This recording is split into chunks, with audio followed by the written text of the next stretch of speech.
Hello student, welcome to Navankur digi lessons. मैं सीमा साथ social science में एक नए टॉपिक को लेकर आपके बीच उपस्थित हूँ। तो स्टूडेंट्स, आज हम पढ़ेंगे भारत और संयुक्त राष्ट्र के बारे में। तो भारत मीन्स हमारा देश, संयुक्त राष्ट्र जो कि अंतर्राष्ट्रीय लेवल पर एक संस्था है और पूरी दुनिया में ये शांति स्थापित करने के लिए कार्य करती है। तो इस तरह आज का हमारा टॉपिक भारत और संयुक्त राष्ट्र है। आइए हम शुरुआत करते हैं। दूसरे विश्व युद्ध जो कि सन 1939 से लेकर 1945 तक लड़ा गया था, यह युद्ध मानव सभ्यता के इतिहास में सबसे अधिक भयंकर और विनाशकारी था। यानी जो दूसरा विश्व युद्ध है, विश्व युद्ध मीन्स पूरी दुनिया जिसमें शामिल थी जिस युद्ध में, और इसकी जो डेट है शुरू होने की वह है 1 सितंबर 1939 और यह 1945 तक चला था। तो इस तरह 6 साल यह युद्ध चला था। और इस युद्ध मतलब कि जो युद्ध दूसरा विश्व युद्ध है, यह मानव सभ्यता के इतिहास में सबसे अधिक भयंकर और विनाशकारी रहा है। इस युद्ध ने विश्व के सभी देशों को आर्थिक, मानवीय, भौतिक रूप से प्रभावित किया। यानी कि सभी तरीके से इसने पूरी दुनिया को प्रभावित किया। यह युद्ध जो है जल, थल और नभ तीनों जगहों से लड़ा गया था। जल मीन्स पानी यानी कि समुद्र, थल मीन्स भूमि यानी कि स्थल, और नभ मीन्स आकाश। तो यानी कि थल सेना, जल सेना और वायु सेना, तीनों सेनाओं के माध्यम से जो है हमारे देश में, इस तरह वो तीनों जगहों से ये लड़ा गया था। इसमें टैंकों, पनडुब्बियों, जहाज़ों और हवाई जहाज़ों का प्रयोग हुआ था। सभी प्रकार के हथियारों का इस्तेमाल इसमें हुआ था। फॉर एग्जाम्पल जैसे कि बंदूक से लेकर परमाणु बम तक का इस्तेमाल इस युद्ध में हुआ था। अमेरिका ने जापान पर परमाणु बम गिराए थे। अमेरिका जो देश है उसने जापान देश के 2 शहर हैं हिरोशिमा और नागासाकी, वहां पर परमाणु बम गिराए थे, जिस कारण पूरे शहर नेस्तनाबूद हो गए थे। लेकिन वर्तमान में वह फिर से हैं और फिर से बस गए हैं और उन्हें मतलब कि पुनर्स्थापित कर दिया गया है। विश्व युद्ध जब चल रहा था तभी विश्व के राजनेताओं ने यह अनुभव किया कि यदि इस युद्ध के बाद एक और युद्ध छिड़ गया तो पूरा विश्व ही विनाश के गर्त में चला जाएगा। यानी जब ये दूसरा विश्व युद्ध चल रहा था तभी दुनिया के जो राजनेता हैं, जो बड़े बड़े देशों के हैं, उन्होंने ये महसूस किया कि अगर इसके बाद दुनिया में फिर और तीसरा एक और युद्ध हो गया तो पूरी दुनिया गर्त में चली जाएगी, यानी कि गड्ढे में मतलब कि चली जाएगी, यानी पूरी दुनिया का विनाश हो जाएगा। तो यह उन्होंने विचार किया और ऐसे प्रयत्न किए। उन्होंने सोचा कि ऐसे प्रयत्न किए जाएं कि फिर भविष्य में कभी दोबारा कोई विश्व युद्ध ना हो। ये जो हो गया है ये ठीक है, इसके बाद अब भविष्य में कभी तीसरा विश्व युद्ध ना हो। इस उद्देश्य की पूर्ति के लिए संयुक्त राष्ट्र संघ की स्थापना 24 अक्टूबर 1945 को की गई। यानी कि हमारा जो आज का टॉपिक है संयुक्त राष्ट्र और भारत, तो पूरी दुनिया में शांति स्थापित करने के लिए 24 अक्टूबर 1945 को संयुक्त राष्ट्र संघ की स्थापना की गई। यानी इस युद्ध में जो नुकसान हुआ था, जो मानव इतिहास में लोगों पर जिसका प्रभाव पड़ा था, इसको देखते हुए दुनिया भर के नेताओं ने ये महसूस किया और फिर अंतर्राष्ट्रीय लेवल पर दुनिया में शांति स्थापित करने के लिए इस संस्था को स्थापित किया जिसका नाम है संयुक्त राष्ट्र संघ। और कब स्थापित हुआ तो इसकी डेट है 24 अक्टूबर 1945। और यहाँ पर आप देख सकते हैं स्टूडेंट, संयुक्त राष्ट्र संघ का प्रतीक चिन्ह भी इस स्लाइड में आपको दिख रहा है। तो ये संयुक्त राष्ट्र संघ का प्रतीक चिन्ह है। अगर आप कहीं इस तरह का प्रतीक चिन्ह देखें तो समझ जाना कि ये संयुक्त राष्ट्र संघ का प्रतीक चिन्ह है। अब हम बात करेंगे ऐतिहासिक पृष्ठभूमि की। किसकी ऐतिहासिक पृष्ठभूमि? तो प्रथम विश्व युद्ध के पश्चात अंतर्राष्ट्रीय शांति की स्थापना के लिए प्रयास किए गए। जैसा कि मैंने बताया कि प्रथम विश्व युद्ध के पश्चात भी दूसरे विश्व युद्ध के पश्चात तो शांति स्थापित करने के लिए संयुक्त राष्ट्र संघ की स्थापना की ही गई, लेकिन इसके पहले 6 अगस्त 1914 को जो पहला विश्व युद्ध हुआ था उसके बाद भी शांति स्थापित करने की कोशिश की गई थी। और इन प्रयासों के परिणाम स्वरूप 1920 में लीग ऑफ नेशन नामक संस्था की स्थापना की गई थी। यानी 1920 में किसकी स्थापना की गई थी? 1920 में लीग ऑफ नेशन की स्थापना की गई थी, इस संगठन की स्थापना की गई थी, जो कि दुनिया में शांति स्थापित करने के लिए स्थापित हुआ था, परंतु यह दूसरा विश्व युद्ध रोकने में असफल रहा, जिसका उद्देश्य विश्व में शांति स्थापित करना था, यानी इस संगठन का। परंतु ये जो लीग ऑफ नेशन था, जो मैंने बताया कि यह दूसरा विश्व युद्ध रोकने में सफल नहीं हो सका, वह अपने आंतरिक विरोधों के कारण प्रभावहीन रहा, यानी लीग ऑफ नेशन अपने आंतरिक विरोधों के कारण दूसरा विश्व युद्ध नहीं रोक पाया। द्वितीय विश्व युद्ध के दौरान संयुक्त राष्ट्र अमेरिका के राष्ट्रपति रूजवेल्ट और ग्रेट ब्रिटेन के प्रधानमंत्री चर्चिल ने विश्व शांति सुनिश्चित करने के उद्देश्य से एक अंतर्राष्ट्रीय संगठन स्थापित करने का सुझाव दिया। यानी जब दूसरा विश्व युद्ध चल रहा था, तभी अमेरिका के राष्ट्रपति रूजवेल्ट और ग्रेट ब्रिटेन यानी यूके के प्रधानमंत्री चर्चिल, इन्होंने विश्व शांति सुनिश्चित करने के लिए एक अंतर्राष्ट्रीय लेवल पर संगठन स्थापित करने का सुझाव पूरी दुनिया को दिया कि कोई ऐसी संस्था होनी चाहिए जो पूरी दुनिया में शांति स्थापित करने के लिए कार्य कर सके। अब हम बात करेंगे संयुक्त राष्ट्र संघ के उद्देश्य, यानी जो संस्था है स्थापित की गई है, इसके उद्देश्य क्या हैं। तो संयुक्त राष्ट्र संघ के उद्देश्य उसकी प्रस्तावना व घोषणा पत्र में उल्लेखित है, यानी संयुक्त राष्ट्र संघ के जो उद्देश्य हैं वह उसकी प्रस्तावना और घोषणा पत्र में उनका उल्लेख किया गया है, उनके बारे में लिखा गया है। प्रमुख 4 उद्देश्य जो कि निम्नानुसार हैं, जो संयुक्त राष्ट्र संघ के हैं, उन्हें में हम यहाँ पर समझ लेते हैं। अंतर्राष्ट्रीय शांति और सुरक्षा बनाए रखना, यानी संयुक्त राष्ट्र संघ का जो पहला उद्देश्य है वो क्या है कि अंतर्राष्ट्रीय स्तर पर शांति और सुरक्षा बनाए रखना, एवं इस उद्देश्य की प्राप्ति के लिए सामूहिक कार्यवाही द्वारा शांति के अवरोधों को हटाना, यानी कि अगर अंतर्राष्ट्रीय लेवल पर शांति स्थापित करने में कोई रुकावट आती है तो उसे दूर करना। दूसरा उद्देश्य है विभिन्न राष्ट्रों में समान मानवाधिकारों तथा आत्मनिर्णय के सिद्धांतों पर आधारित मैत्रीपूर्ण समन्वय स्थापित करना। मीन्स जो दुनिया के जो देश हैं जो कि संयुक्त राष्ट्र संघ के सदस्य हैं, उन राष्ट्रों में समान मानवाधिकार एवं आत्मनिर्णय यानी कि स्वयं निर्णय लेने के सिद्धांतों पर आधारित मित्रतापूर्ण समन्वय यानी कि तालमेल स्थापित करना, ये इसका दूसरा उद्देश्य है। तीसरा उद्देश्य संयुक्त राष्ट्र संघ का अंतर्राष्ट्रीय समस्याओं जैसे कि आर्थिक, सामाजिक, सांस्कृतिक अथवा मानवीय समस्याओं को शांतिपूर्ण ढंग से सुलझाने में सहायता करना, यानी कि ये जो समस्याएं हैं, चाहे सामाजिक हो, आर्थिक हो, इन सभी को शांतिपूर्ण तरीके से सुलझाने की कोशिश करना भी इसका संयुक्त राष्ट्र संघ का उद्देश्य है, तथा सभी के लिए मानवीय अधिकारों एवं मूल स्वतंत्रता के प्रति सम्मान में अभिवृद्धि करना भी इसका उद्देश्य है। इसके अलावा चौथा और आखिरी जो इसका उद्देश्य है वो ये है कि उपयुक्त उद्देश्यों की पूर्ति के लिए विभिन्न राष्ट्रों के कार्यों में सामंजस्य करने के लिए इस संस्था को एक केंद्र के रूप में प्रयोग करना, यानी जो उपरोक्त यानी ऊपर जो 3 उद्देश्य दिए गए हैं, इन्हें पूरा करने के लिए, इनकी पूर्ति करने के लिए राष्ट्रों के कार्यों में सामंजस्य शब्द का अर्थ होता है मतलब होता है तालमेल, आपस में एक दूसरे देशों के बीच आपस में तालमेल यानी कि सामंजस्य स्थापित करने के लिए संस्था को एक केंद्र के रूप में प्रयोग करना। तो यह संयुक्त राष्ट्र संघ के 4 उद्देश्य हैं।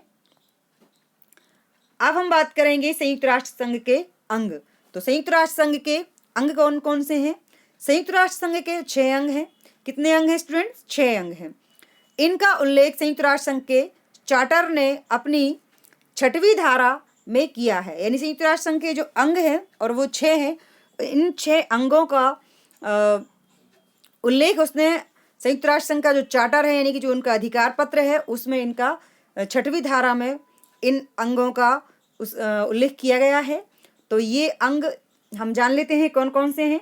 नंबर 1 है सामान्य सभा या महासभा, नंबर 2 सुरक्षा परिषद, और नंबर 3 है आर्थिक और सामाजिक परिषद, नंबर 4 है न्यास परिषद, और नंबर 5 अंतर्राष्ट्रीय न्यायालय, और 6वां जो उसका अंग है वो है सचिवालय।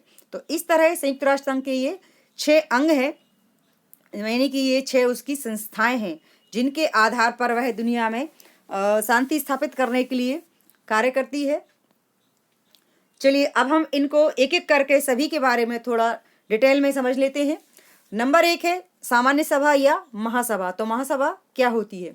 महासभा संयुक्त राष्ट्र संघ के सभी सदस्य सम्मिलित रहते हैं। यानी संयुक्त राष्ट्र महासभा जो उसकी संस्था है वह संयुक्त राष्ट्र के सभी सदस्य सम्मिलित रहते हैं। इसमें संयुक्त राष्ट्र संघ जो संस्था है उसके सभी सदस्य यानी जो देश हैं वो उसके सदस्य होते हैं। प्रत्येक सदस्य राष्ट्र को एक ही मत देने का अधिकार है। संयुक्त राष्ट्र संघ की महासभा में जो उसके सदस्य देश हैं जो कि 193 है वर्तमान में, वह उसके मतलब कि सदस्य होते हैं और सभी सदस्य राष्ट्रों को सिर्फ एक ही मत देने का अधिकार होता है, एक वोट देने का अधिकार होता है। साधारणतः महासभा की बैठक वर्ष में एक बार होती है। यानी ये जो महासभा होती है इसकी बैठक पूरी साल में एक बार होती है और जो महत्वपूर्ण मामले इसके सामने रखे जाते हैं उन पर यह विचार करती है और अपनी सिफारिशें करती है। महासभा विश्व संसद की तरह कार्य करती है। महासभा सभी महत्वपूर्ण मामलों में 2/3 बहुमत से निर्णित किए जाते हैं। यानी इसके जो मामले होते हैं इसमें जो आते हैं उन्हें 2/3 बहुमत से उसका निर्णय दिया जाता है। तो इस तरह हम ये समझ लेते हैं कि जो महासभा है यह पूरी दुनिया की संसद की तरह कार्य करती है। जिस तरह हमारे देश में देश को संचालित करने के लिए कानून बनाने का काम हमारे देश की संसद करती है, वैसे ही संयुक्त राष्ट्र संघ की ये जो महासभा है यह पूरी दुनिया में दुनिया की संसद की तरह कार्य करती है और जो उसके सदस्य राष्ट्र होते हैं वह इसमें शामिल होते हैं सभी देश और उन्हें अपना वोट देने का अधिकार होता है और इसकी बैठक पूरी साल में एक बार होती है और इसके सामने जो भी मुद्दे रखे जाते हैं उन मुद्दों पर इस पर विचार विमर्श होता है और 2/3 बहुमत से किसी भी मुद्दे पर निर्णय दिया जाता है। अब हम बात करेंगे सुरक्षा परिषद की, जो कि संयुक्त राष्ट्र संघ का बहुत ही महत्वपूर्ण अंग है। यानी सुरक्षा परिषद जो संस्था है संयुक्त राष्ट्र संघ की, यह बहुत ही महत्वपूर्ण संस्था है। सुरक्षा परिषद संयुक्त राष्ट्र का सबसे महत्वपूर्ण अंग है। यानी ये इस संस्था का सबसे महत्वपूर्ण अंग है और यह विश्व की सुरक्षा और शांति की देखभाल करती है। यानी सुरक्षा परिषद का काम क्या है? सुरक्षा परिषद का काम यह है कि यह विश्व की सुरक्षा और शांति की देखभाल करती है। पूरी दुनिया में सुरक्षा और शांति स्थापित करने के लिए यह संस्था काम करती है। तो सुरक्षा परिषद का काम क्या है? पूरी दुनिया में शांति स्थापित करना। इसमें 15 सदस्य होते हैं। कितने सदस्य होते हैं इसमें? 15। ये सदस्य 2 प्रकार के होते हैं। यानी 15 उसके कुल सदस्य होते हैं और वो 2 प्रकार के होते हैं। 5 सदस्य अर्थात फ्रांस, जनवादी चीन, रूस, यूनाइटेड किंगडम जिसका नाम इंग्लैंड है, तथा संयुक्त राज्य अमेरिका इसके स्थायी सदस्य हैं। शेष 10 सदस्य महासभा, इसके बाकी जो 2 सदस्य होते हैं वह महासभा द्वारा 2 वर्ष की अवधि के लिए निर्वाचित किए जाते हैं। मीन्स ओवरऑल हम ये कह सकते हैं कि सुरक्षा परिषद जो होती है इसका काम होता है दुनिया में सुरक्षा और शांति की देखभाल करना और इसमें 15 सदस्य देश होते हैं। इसमें 2 प्रकार सदस्य होते हैं। एक तो 5 सदस्य जो कि इसके परमानेंट यानी कि स्थायी सदस्य हैं जिनके नाम है चीन, फ्रांस, रूस, इंग्लैंड और अमेरिका। यह इसके परमानेंट स्थायी सदस्य हैं और शेष जो बचते हैं 10 सदस्य वह स्थायी होते हैं और 2 वर्ष की अवधि के लिए इनका चुनाव किया जाता है। ये सुरक्षा परिषद इसकी संस्था है। इसमें भारत भी कई वर्षों से शामिल होने के लिए, इसका स्थायी सदस्य बनने के लिए कोशिश कर रहा है, लेकिन हमारे पड़ोसी देश चीन के कारण भारत को अभी तक इसमें सफलता नहीं मिली है कि भारत सुरक्षा परिषद का स्थायी सदस्य बन सके। हमेशा इसमें रोड़ा जो अटकाता है वो हमारा पड़ोसी देश चीन अपना वोट नहीं देता, जिस कारण हमारा देश भारत इसमें स्थायी सदस्य नहीं बन पा रहा है। अब हम बात करेंगे संयुक्त राष्ट्र संघ के तीसरे अंग की, जिसका नाम है आर्थिक एवं सामाजिक परिषद। जैसा कि इसके नाम से ही स्पष्ट है, आर्थिक तथा सामाजिक परिषद संयुक्त राष्ट्र के सामाजिक आर्थिक कार्यों का यह संयोजन करती है। यह बाल कल्याण और नारी अधिकारों से संबंधित कार्य करती है। मीन्स ये जो तीसरी इसकी संस्था है यह कौन से काम करती है? तो यह बाल कल्याण और नारी अधिकारों से संबंधित कार्य करती है। यह उच्च जीवन स्तर तथा आर्थिक एवं सामाजिक परिवर्तन के लिए प्रोत्साहन देती है। इसका उद्देश्य अंतर्राष्ट्रीय आर्थिक, सामाजिक एवं स्वास्थ्य संबंधी समस्याओं का समाधान करना है। इसका उद्देश्य क्या है? आर्थिक, सामाजिक और स्वास्थ्य संबंधी समस्याओं का समाधान करना अंतर्राष्ट्रीय लेवल पर। और इसके अलावा इसका एक और भी उद्देश्य यह भी है कि ये संस्था जाति, भाषा या धर्म पर आधारित किसी प्रकार के भेदभाव के बिना मानवाधिकारों के प्रति व्यापक सम्मान और उनके अनुपालन की दिशा में कार्य करती है। इसमें 54 यानी कि 54 इसके सदस्य होते हैं। प्रत्येक वर्ष 18 सदस्य 3 वर्ष की अवधि के लिए महासभा द्वारा निर्वाचित होते हैं। यानी ये जो अंतर्राष्ट्रीय लेवल पर आर्थिक एवं सामाजिक परिषद है, यह पूरी दुनिया के लिए कार्य करती है और पूरी दुनिया की आर्थिक, सामाजिक समस्याओं के लिए यह कार्य करती है। इसके अलावा यह जाति, धर्म, भाषा से ऊपर उठकर कार्य करती है।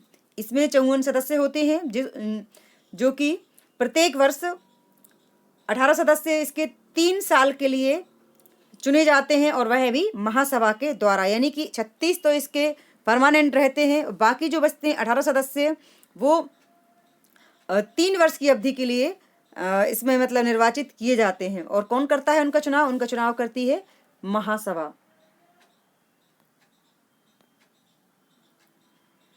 अब हम बात करेंगे संयुक्त राष्ट्र संघ के चौथे अंग की, जिसका नाम है न्यास परिषद। द्वितीय विश्व युद्ध के बाद 11 प्रदेशों, राज्यों को जो कि विदेशी शासन के अधीन थे, संयुक्त राष्ट्र न्यास परिषद की व्यवस्था में सम्मिलित किए गए। दूसरे विश्व युद्ध के बाद 11 देश, प्रदेश मीन्स यहाँ पर अर्थ है देश से, तो द्वितीय विश्व युद्ध यानी कि दूसरे विश्व युद्ध के बाद 11 देश जो कि विदेशी शासन के अधीन थे, मीन्स गुलाम थे, संयुक्त राष्ट्र न्यास परिषद की व्यवस्था में सम्मिलित किए गए। और न्यास परिषद का उद्देश्य इन देशों को विदेशी शासन से मुक्त कराने में उनकी सहायता करना है। यानी कि उन 11 देशों को उनकी गुलामी से मुक्त कराना इसका उद्देश्य था। इनमें से अधिकांश प्रदेश अब स्वतंत्र हो चुके हैं। हाल ही में नामीबिया ने स्वतंत्रता प्राप्त की है। तो न्यास परिषद का काम है दूसरे देशों को न्याय दिलाना, उनके न्याय के लिए काम करना और सभी की स्वतंत्रता मतलब कि आज़ादी के लिए कार्य करना, ये न्यास परिषद का कार्य है। अब हम बात करेंगे अंतर्राष्ट्रीय न्यायालय, जिसे हम विश्व अदालत के नाम से भी जानते हैं। यह संयुक्त राष्ट्र संघ के मुख्य अंगों में से एक है। जिस तरह संयुक्त राष्ट्र संघ की जो महासभा है, वैसे ही यह भी उसका बहुत महत्वपूर्ण अंग है। इसमें 15 न्यायाधीश होते हैं। कितने न्यायाधीश होते हैं अंतर्राष्ट्रीय न्यायालय में? 15 इसमें न्यायाधीश होते हैं, यानी कि 15 जज होते हैं जो कि न्याय करते हैं। इसके न्यायाधीश सुरक्षा परिषद और महासभा द्वारा 9 वर्ष के लिए निर्वाचित किए जाते हैं। मीन्स ये जो अंतर्राष्ट्रीय न्यायालय के जो जज होते हैं, जो न्यायाधीश होते हैं, वह महासभा और सुरक्षा परिषद के द्वारा 9 सालों के लिए उनको चुना जाता है। और वह न्यायालय अपने सदस्य राष्ट्रों के मध्य हुए विवादों का निर्णय करता है। यह संयुक्त राष्ट्र के विभिन्न संगठनों को परामर्श भी देता है। इसे विश्व अदालत भी कहा जाता है। यानी कि ये जो काम है विश्व अदालत का, वो क्या है? तो विश्व अदालत का काम है, उसके जो सदस्य राष्ट्र होते हैं उनके आपस में यदि कोई विवाद होता है तो उन विवादों को इस अंतर्राष्ट्रीय न्यायालय के माध्यम से सुलझाना इसका महत्वपूर्ण कार्य है। और इसमें 15 जज होते हैं जो कि 9 साल के लिए निर्वाचित किए जाते हैं। और विभिन्न संगठनों को सलाह देना, परामर्श देना भी इसका काम है। और इसे हम अंतर्राष्ट्रीय न्यायालय या विश्व अदालत के नाम से भी जानते हैं। अब आखिरी जो अंग है संयुक्त राष्ट्र संघ का, वो है सचिवालय। संयुक्त राष्ट्र संघ के प्रतिदिन के कार्य संपादित करता है। यानी जो सचिवालय है, सचिवालय संयुक्त राष्ट्र संघ के प्रतिदिन के जो कार्य होते हैं, यानी कि रोज के जो काम होते हैं, उनको संपादित करना इसका मुख्य काम है। इसके सर्वोच्च प्रशासनिक अधिकारी को महासचिव कहते हैं। यानी सचिवालय का जो मुख्य या सबसे बड़ा जो प्रशासनिक अधिकारी होता है, उसे हम महासचिव के नाम से जानते हैं। किस नाम से जानते हैं? महासचिव होता है इसका सबसे बड़ा प्रशासनिक अधिकारी। और उसकी नियुक्ति सुरक्षा परिषद की सिफारिश पर महासभा के द्वारा की जाती है। तो सचिवालय का जो महासचिव होता है उसकी नियुक्ति कौन करता है? उसकी नियुक्ति सुरक्षा परिषद की सिफारिश पर महासभा के द्वारा की जाती है। विश्व शांति भंग करने वाले मामलों और अंतर्राष्ट्रीय महत्व के किसी भी मामले की ओर महासचिव सुरक्षा परिषद का ध्यान आकर्षित करता है। यानी विश्व शांति, अंतर्राष्ट्रीय लेवल पर शांति भंग करने वाले मामलों अथवा अंतर्राष्ट्रीय महत्व के किसी भी मामले की ओर महासचिव सुरक्षा परिषद को ध्यान उसका आकर्षित करता है, यानी उसको बताता है। और वर्तमान में दक्षिण कोरिया के श्री बान की मून महासचिव के पद पर कार्य कर रहे हैं। शायद मैं यहाँ पर स्टूडेंट थोड़ा सा करेक्शन करना चाहूँगी। ये जो बान की मून लिखा है, बान की मून अब नहीं है, बुक में शायद ये पुराना प्रिंट है, इसलिए वर्तमान में जो सचिवालय के जो महासचिव हैं वह हैं एंटोनियो गुटेरेस। यह महासचिव के पद पर कार्य कर रहे हैं। तो इस तरह हम ये कह सकते हैं कि अंतर्राष्ट्रीय लेवल पर जो शांति को भंग करने का काम करते हैं उन मामलों को सचिवालय के माध्यम से उसका महासचिव सुरक्षा परिषद को सूचित करता है और यह इनका मुख्य काम होता है। तो इस तरह स्टूडेंट्स संयुक्त राष्ट्र संघ के ये 6 अंग हैं जिनके बारे में हमने यहाँ पर जानने की कोशिश की है। Thanks for watching.